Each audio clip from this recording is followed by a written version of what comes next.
going to move to our keynote speaker, Chris Tsakalakis. So let me start by introducing Chris.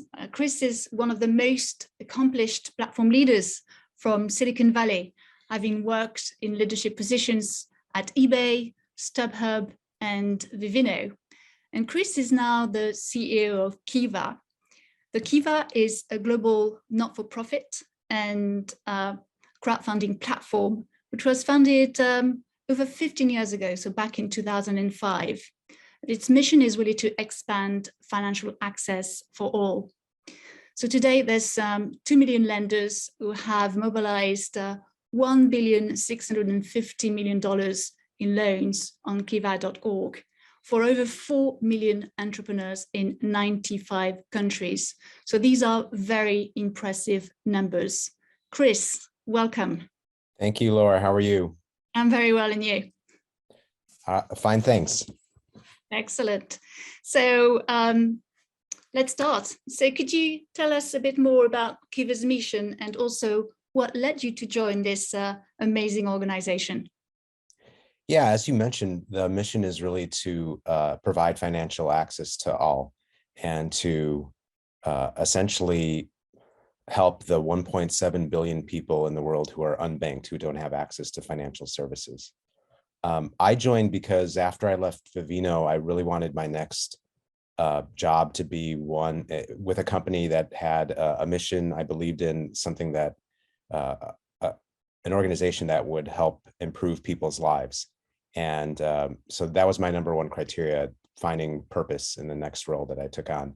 And the number two was really people, working with people that I could that I respect and I could learn from. And I found that in the board at Kiva. Because you have a fantastic tech board. So on the board, you've got people like Reid Hoffman, who's one of the co-founders of LinkedIn. You've got Andrea Dad, the CEO of Turo, to name but just a few.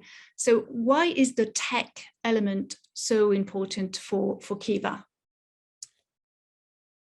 Technology is what we use to scale our impact. So when Muhammad Yunus won the Nobel Peace Prize in the early 2000s for the work he had done at Grameen Bank around microlending, the idea was, let's do that, but expand on it by using technology. So you mentioned the 4 million borrowers who've benefited from the Kiva platform. That the money has come from 2 million lenders. And so it's really hard to connect 2 million lenders to 4 million borrowers if you do it with pencil and paper. You need technology to do that and to scale. Exactly. And what's interesting in terms of the lenders, I think that 80%, the people actually borrowing the money. Borrowers, yeah. Yes, the borrowers, 80% of them are women. Is that correct? That's right. 80% of the dollars, just to be clear, have gone to women. And 94% or more of our loans have gone outside of the U.S. So it's mostly to developing countries. And is there a reason why there's more women borrowing on Kiva? Because they need it the most. So when we put borrowers on Kiva, unlike a lot of marketplaces, it's not sort of a free-for-all, whoever wants to apply can apply. We actually have a group within Kiva that focuses on impact, on measuring impact, meaning the improvement in lives. And so we look for those loans and types of loans that would have the biggest positive impact on people's lives and improving their financial health. Right. And so ultimately, it's the women who are underserved, and those are the people who we're trying to serve. Okay, so I've got a question from the audience since we were talking about tech. There's Timo asking, how did you concretely use technology to scale the impact? Well, in a couple of ways. So first of all, Kiva is a crowdfunding platform. So we use the technology to gather up funding for these loans from multiple people. The average loan on Kiva is $500, but you, as a lender, you can lend as little as $25. So a $500 loan will have 20 lenders associated with it. So that's one way. And so we can get lots of people to give small amounts of money to fund even a relatively small loan. The other way is we use technology to transmit that that money to the borrower through, so it comes from the lender to Kiva, to our field partner, and then to the ultimate borrower. So we use that as well. And then we use technology to try to estimate the impact of each of these loans to make sure that 80% of our loans are going to the most vulnerable people. Okay, good, that's great. So we briefly alluded to social impact. So, I was wondering, how can the governance of a not-for-profit like Kiva can maximize its social impact for its participants? Well, I guess it depends on what you mean by participants. So the lenders who are coming in want to have a positive social impact. Yeah. So they want to put their money to good use. And the way Kiva works is, as a lender, when you come in, it's you provide a loan, but it's 0% interest. And the loans are repaid at a rate of about 96% historically, but it's not 100%. So effectively, you're getting a negative interest rate, a slightly negative interest rate. So it's not a for-profit loan, but it's also not a donation. And the main difference between a donation is that if you put in $100 today, that money comes back eventually, and then you can relend it. And so over the course of a few years, that $100 can fund $600 worth of loans. So there's a multiplier effect. And that's one way to maximize social impact. The other element of Kiva is that most of the borrowers are entrepreneurs, they're small business people, they're farmers, they own retail shops, a variety of things. In some cases, they want funding for education or solar powered stoves. You can pick the cause that you want to support because you can pick the specific borrower that you want to support. So we have all sorts of causes as a lender that you can choose to support, and right down to the specific borrower and the specific country, if that's what you care about. What are the most, I guess, popular causes that your lenders tend to go for? So if you look at just the sectors, agriculture is the biggest sector, and then retail is the next sector. So there's a very active group focused on climate change and sustainability, and so they fund agriculture. They fund these solar stoves and solar lamps that replace kerosene. So there are those types of things. I know that about that community a lot because I participate in that community within Kiva. There's a lot of focus on empowering women. And so, I have a friend who only lends to women farmers in Africa. And so you can be that specific if you want to be. Well, that's great, right? So you could choose exactly your niche and yeah. Excellent. Exactly. There are some people who just collect countries. So they want to loan to as many countries as possible. So yes, everyone can take their own approach. Excellent. So I was wondering, why is the platform business model particularly suited for Kiva, and perhaps more generally for social impact platforms? Well, I think the thing about platforms is that you can, again, with my experience at eBay and StubHub and Vivino, platforms, especially marketplace platforms, do a good job of aggregating demand and aggregating supply, bringing it all to one place. So if you're asking yourself, how can I put my money to good use as a consumer, there aren't a lot of readily available options out there. There are some impact investment funds, but they're pretty limited, and there aren't that many available to consumers.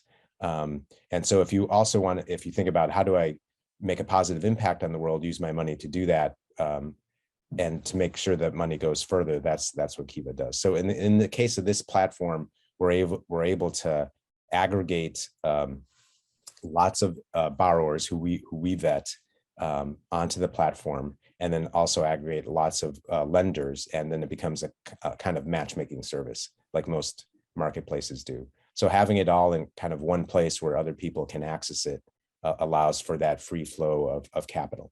Okay. From lender to borrower.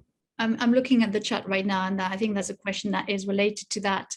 Someone is asking whether you're working with partners, perhaps incubators, accelerators to help the crowdfunded startups. Is it something that you do? Do you work with partners like that, or?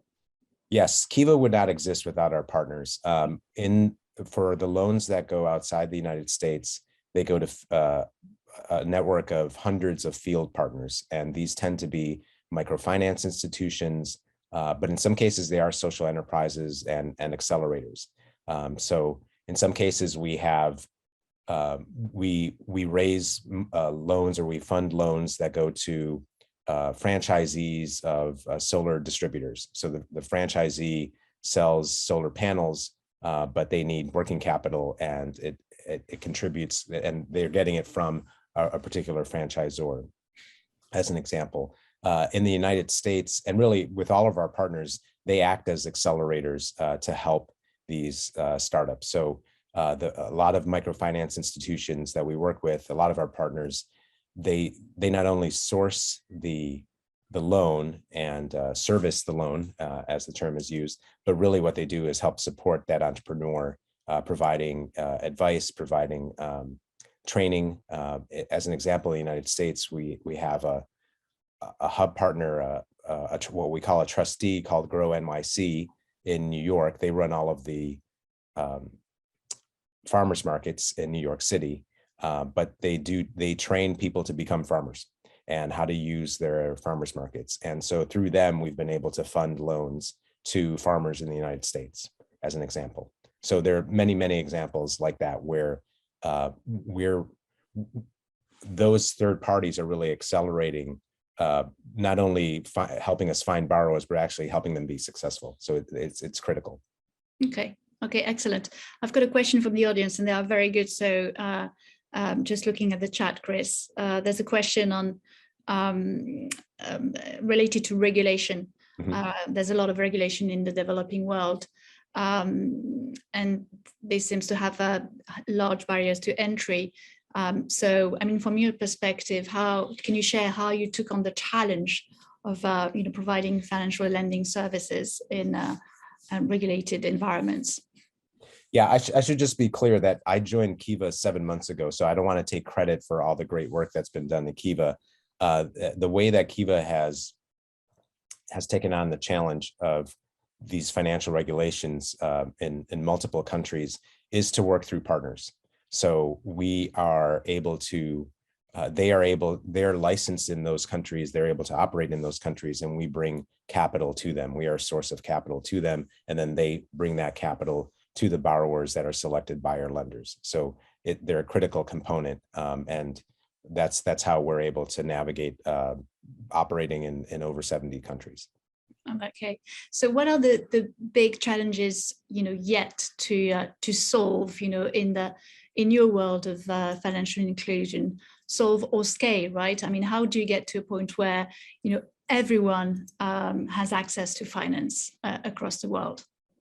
Well, the challenge is massive because we're trying to help the 1.7 billion people in the world who are unbanked.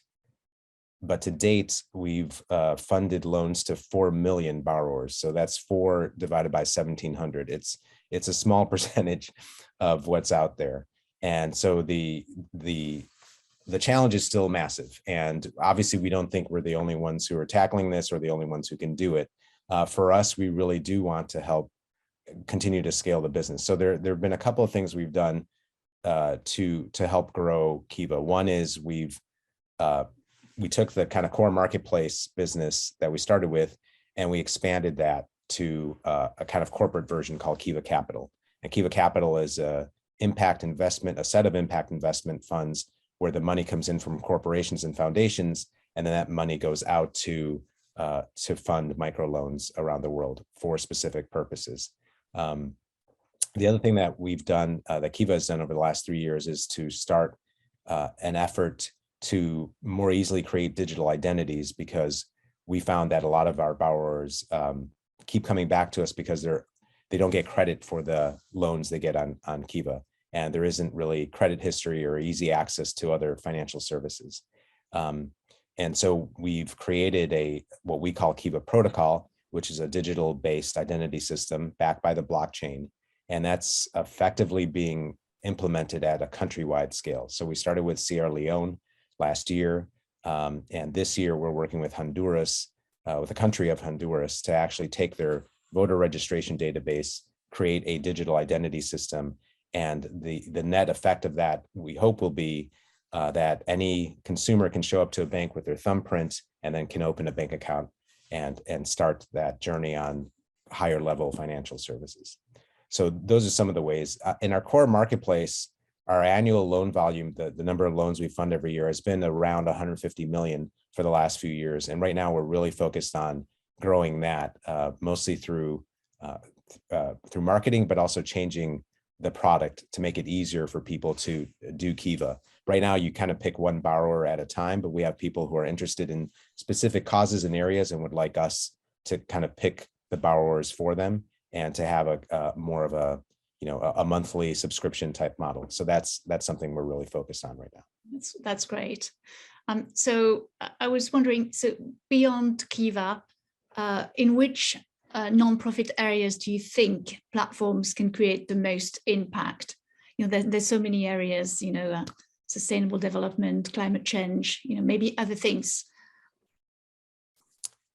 I think in all those areas, I think it's more, I think what platforms, especially marketplaces, do well is they capture inherent demand and they bring it to some place where people can be productive with it.